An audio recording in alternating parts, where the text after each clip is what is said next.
बिस्मिल्लाहिर्रहमानिर्रहीम। मेरे सब किसान भाइयों ਨੂੰ मेरे एग्रीकल्चर डिमांड चैनल ਦੇ ਵਿੱਚ ਵੈਲਕਮ कहना मैं।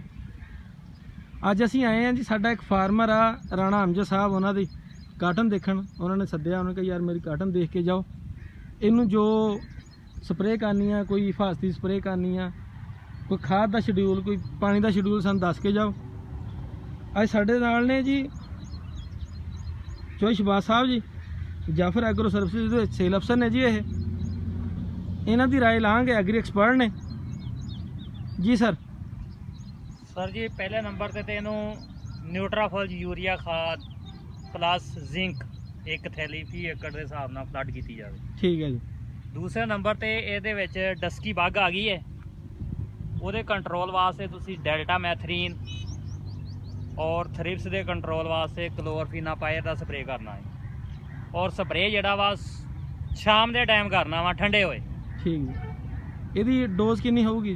डेल्टा मैथरीन करनी है तुसी 250 तो 300 ml फी एकड़ और क्लोरफिनापायर 150 ml फी एकड़ ਇਹਦਾ स्प्रे करना। ठीक सर। इंशाल्लाह दोनों चीज़ां कंट्रोल हो जाएंगियां, कपाह ਤੁਹਾਡੀ ਸਰਸਬਜ਼ ਹੋएगी और फल ਦਾ घेरा नहीं होएगा। ठीक सर।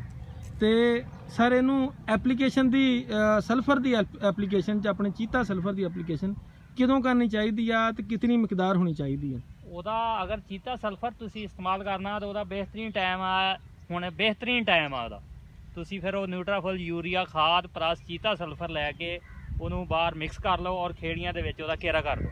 ਤੇ ਜ਼ਿੰਕ ਪਿੱਛੋਂ ਫਲੱਡ ਹੋ ਸਕਦਾ? ਹਾਂਜੀ, ਜ਼ਿੰਕ ਫਿਰ ਤੁਸੀਂ ਨੈਕਸਟ ਟਾਈਮ ਜਾਂ ਇਹਦੇ ਨਾਲ ਵੀ ਫਲੱਡ ਹੋ ਸਕਦਾ। ਠੀਕ ਸਰ। ਤੇ ਸਰ ਇਹਨੂੰ ਪਾਣੀ ਦਾ ਕਿੰਨਾ ਟਾਈਮ ਦਿੰਨੇ ਆ? ਵੀਕਲੀ ਲੱਗਣਾ ਚਾਹੀਦਾ ਵਾ ਜਾਂ? ਹਾਂਜੀ, ਟੈਂਪਰੇਚਰ ਜ਼ਿਆਦਾ ਹੋ ਗਿਆ ਵਾ, ਗਰਮੀ ਪੈਣ ਲੱਗ ਪਈ ਆ ਔਰ ਇਹਦੀ ਜਿਹੜੀ ਆ ਨਾ ਕੂਵਤ ਬਰਦਾਸ਼ਤ ਬੀਟੀ ਕਾਟਨ ਦੀ ਕਮ ਹੁੰਦੀ ਜਾ ਰਹੀ ਆ। ਇਸ ਤੋਂ ਇਹਨੂੰ ਹਰ ਹਫਤੇ ਬਾਅਦ ਜਿਹੜਾ ਨਾ 7 ਦਿਨ ਦੇ ਵਕਫੇ ਨਾਲ ਪਾਣੀ ਲਾਜ਼ਮੀ ਲੱਗਣਾ ਚਾਹੀਦਾ। ਠੀਕ ਸਰ। ਤੇ ਆ ਜਿਹੜਾ ਇਹਨੂੰ ਤੁਸੀਂ ਸਪਰੇਅ ਦੱਸਿਆ ਵਾ ਹਿਫਾਜ਼ਤੀ, ਇਹ ਕਿੰਨੇ ਦਿਨਾਂ ਦੇ ਵਿੱਚ ਹੋ ਜਾਣਾ ਚਾਹੀਦਾ ਵਾ? ਇਹ ਇੱਕ ਅੱਧੇ ਦਿਨ ਦੇ ਵਿੱਚ ਹੀ, ਅੱਜ ਨਹੀਂ ਤੇ ਸਵੇਰ ਇਹਦਾ ਸਪਰੇਅ ਹੋਣਾ ਚਾਹੀਦਾ ਲਾਜ਼ਮੀ, ਨਹੀਂ ਤੇ ਜ਼ਿਆਦਾ ਨੁਕਸਾਨ ਹੋਏਗਾ। ਗੁੱਡੀ ਜਿਹੜੀ ਆ ਉਹ ਪੀਲੀ ਹੋ ਕੇ ਕਿਰਨਾ ਸ਼ੁਰੂ ਹੋ ਜਾਏਗੀ। ਠੀਕ ਸਰ।